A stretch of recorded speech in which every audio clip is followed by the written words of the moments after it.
Well, I was sitting in back because veterans come first. Good afternoon, Senator Avery, members of the Government Military Veterans Affairs Committee. My name is John Hilgert, John-Hilgert, Director of the Veterans Home Division of the Department of Health and Human Services, and I'm here to testify in opposition to LB935. In 2013, LB938 authorized the Department of Health and Human Services to acquire land to serve as a site for a new veterans home to be located in central Nebraska, and appropriated funds to the new home. The bill also required the department to report to the legislature the process and criteria used to select a site for the new home and the final site selected. In addition, LB994 also provided reporting requirements dealing with the process used to select this site, the evaluation criteria, the scoring methodology used to select the location of the new home.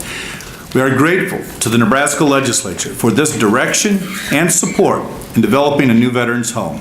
We have complied with the legislature's direction and reporting requirements. Copy of the reports required by LB998 and 194 available on the legislature's website.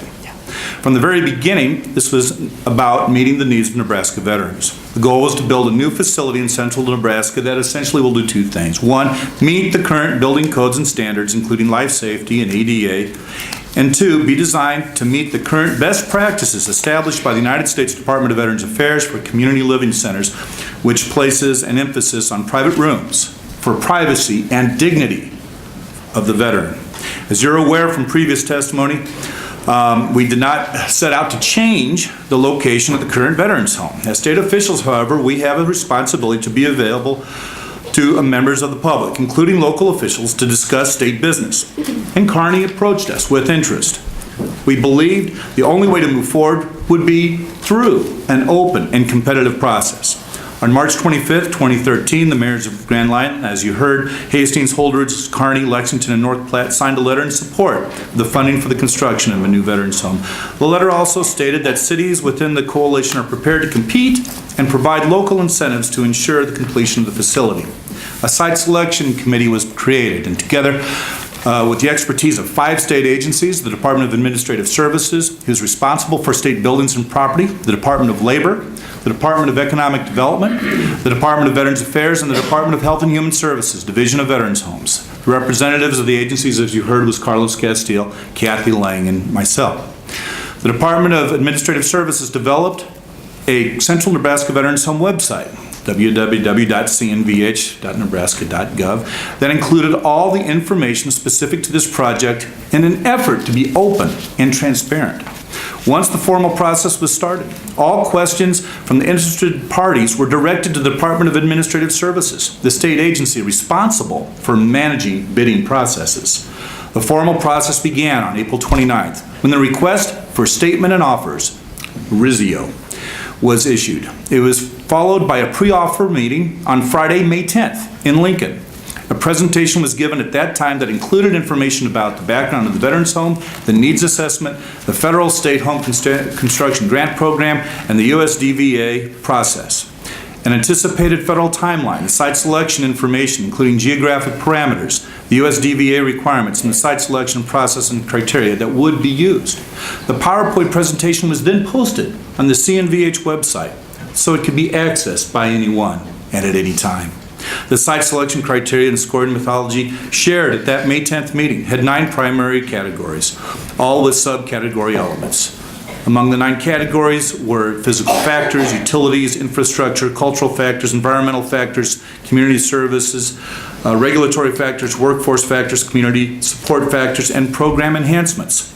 Significant timeline dates of this process was the April 29th meeting when the state issued the RISIO, the May 10th pre-offer meeting for the Central Nebraska Veterans Home, the May 17th meeting where the deadline for the receipt of written questions and clarifications from interested parties was issued, May 23rd, the state to publish responses to written questions and clarifications, and June 11th, the statement of interest and offers due from the interested parties.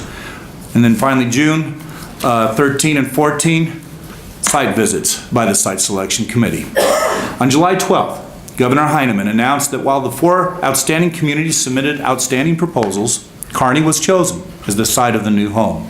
The proposals and all other information related to the selection process is available on the CNVH website for the review. The criteria, the proposals, and the end. In addition to the selection process, once state funds were appropriated, we were able to begin the federal application process, and I'll end there. You're out of time. Sorry. And you used to be on this side. Yeah. It was slower in You didn't have any time limit on you because you were introducing. That's all right. We'll get to it. Senator Wallman. Thank you, Chairman Avery. Yeah, welcome, John. Thank you, sir. You know, how can you be objective in workforce programs, you know, and also in community support if it isn't there yet? You know what I mean? Well, it's the stated intent as evidenced by the proposals. That's why we felt it's so important to put the proposals on the website. It's there for everyone to see. And if you look at the four, well, actually, there's more than 4 proposals because North Platte gave us 3 different options for land. And broke them up into 3 different proposals. But it was what we could go on, Senator, was what they proposed. Not what we believed or thought or imagined or hoped for. It was what was written in the proposal. That's why we put it on the website. I can understand. But like the regulatory things, you know, how can, I might put something down different, you know, than you. That's correct. One city might say all the regulations, permits, and fees are hereby waived and will be taken on as an obligation by the municipality. Another municipality may ignore that totally and not offer to pay all the fees and assessments and so forth. The utilities, going up to the point of usage on the site, paying for all that infrastructure up until that point when the USVA and our state program picks it up from there. Could be offered from the community. And again, I haven't committed, it's been a while, I haven't committed the 7 proposals to memory, but again, they're there. And you can see the differentiation between what the communities offered. Thank you. Yes, Senator.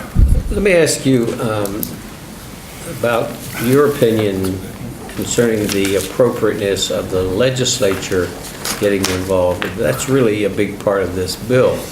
And we've heard a lot of testimony about how we did it with the state fair move. And I remember that. I was deeply involved in it. And as I recall, the Agriculture Committee accepted proposals from various cities that would like to have the state fair, including the city of Lincoln. The Ag Committee selected the one they thought was the best one, brought it to the legislature for debate and approval.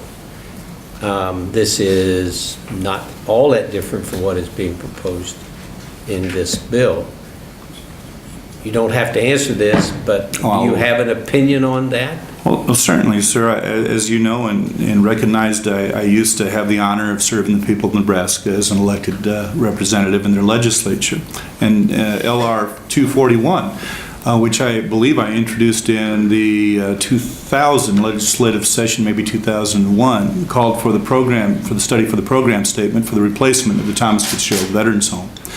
At that time, I had again the honor to transition into serving the executive branch of government and saw it through to completion.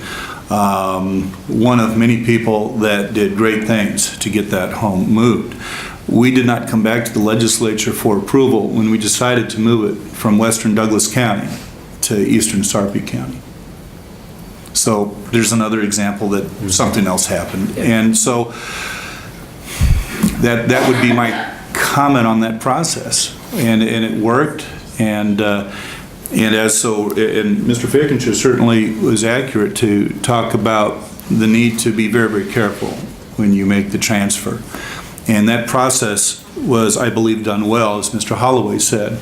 We had something very interesting. We had volunteers become personally known and friends with each of our members at the Thomas Fitzgerald home.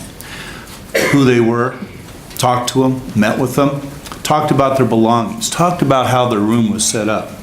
So when the day to move, when we had breakfast at the Thomas Fitzgerald Veterans Home and lunch in the Eastern Nebraska Veterans Home, those volunteers accompanied every member, helped set up the room as they wanted to set up. They were moving buddies, if you will. And it was a very powerful day. and always remember. And there was a state appropriation for that? No, the Department of Health and Human I mean, Services. for the home? Oh, you definitely. The state had to appropriate the 35% match to the 65% federal money So for the the state veterans home legislature grant was program. involved in approving? Right, but did not go into the site selection Yeah, process. okay. And I'm sorry, Senator, if I misunderstood. I thought that's what you were referring to, not so much the appropriation, but the site selection That was process. both, actually. Yes, sir. Any more questions? Thank you, Mr. Hilgert.